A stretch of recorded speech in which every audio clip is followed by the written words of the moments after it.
keliling ke beberapa titik pantau untuk program penegakan disiplin protokol kesehatan. Dari 58 titik pantau itu memang tidak semuanya kita kunjungi, tetapi cukup mewakili lah. Ada rumah ibadah, kemudian ada tempat religi, ada pasar, dan juga ada untuk jual beli seperti ini.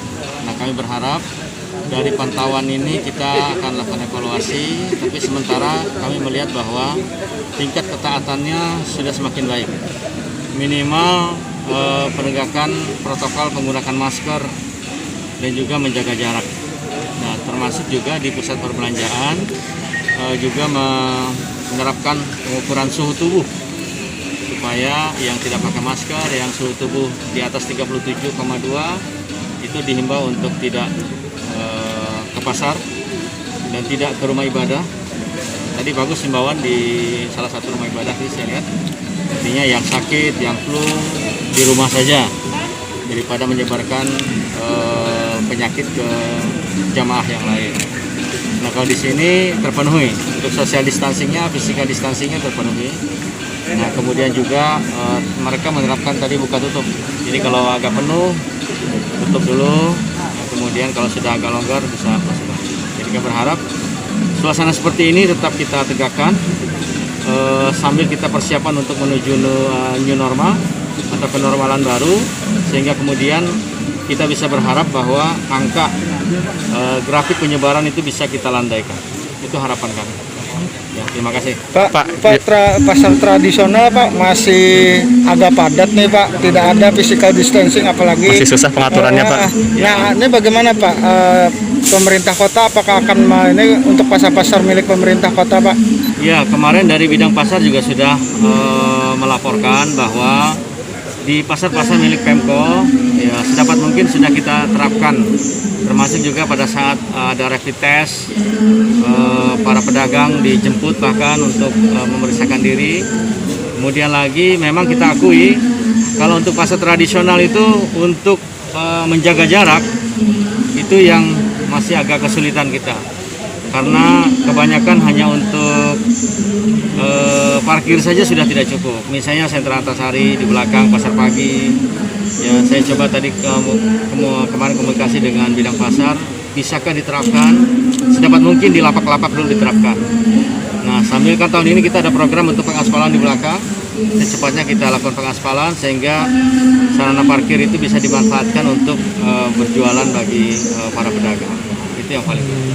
Kalau pengaturan sistemnya belum mampu Pak dilakukan Pak Dinas Pasar? Sistem apa? Sistem jarak dagang atau secara bergantian pedagang Pak? Oh, kalau bergantian belum, karena kita hanya menerapkan soal APD dulu, alat perlindungan diri, termasuk juga kan sebagian pedagang juga pakai face shield, kemudian juga jarak juga diatur. Nah, kalau untuk yang pasar kain, pasar apa bisa. Tetapi kalau untuk yang pasar bahan makanan, sayuran, sembako itu masih belum maksimal. Mudah-mudahan dengan terus dilakukan kontrol, terutama di titik-titik pasar-pasar yang ada, kedisiplinan bisa lebih baik. Minimal tidak ada lagi yang tidak pakai masker, itu aja. Dan yang pakai masker dipakai maskernya. Ada yang diberikan tindakan fisik seperti pusat, ada yang kita berikan tindakan untuk mengucapkan Pancasila, menyanyikan lagu nasionalisme. Nah, itu bentuknya itu aja. Intinya supaya orang itu mengingat bahwa dia juga harus memiliki tanggung jawab untuk mendisiplinkan dirinya. Bentuk kesalahannya apa aja itu Pak? Ya, tidak pakai masker. Ada yang masih boncengan ke pasar sama anaknya, dia tidak bermasker, anaknya juga tidak bermasker. Kalau dia sama anaknya kita ingatkan. Tapi kalau berulang-ulang itu aja orangnya, ya kita coba dengan membuat satu sanksi moral lah, tindakan seperti mengucapkan Pancasila. Padahal di pasar kan memang agak sulit nih tadi kata wali kota. Apakah itu jadi kendala Pak Gadin untuk penerapan protokol kesehatan yang betul-betul sesuai dari pemerintah pusat? Ya, protokol kesehatan itu kan banyak.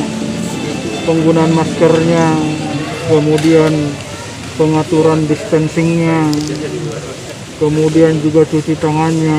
Secara umum itu sudah ada, ya, pengukuran suhunya.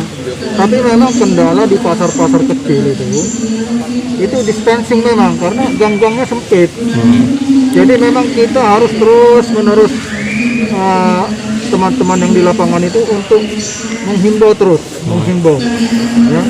Kalau memang terlalu padat, ya saya juga sudah perintahkan untuk ditutup sementara pintunya sambil menunggu yang lain. Nah, ini akan kita evaluasi terus seperti apa kira-kira mekanisme yang baik sehingga distancing ini paling tidak bisa memberikan gerak yang agak sedikit leluasa lah kepada pengunjung. Memang kesulitannya itu.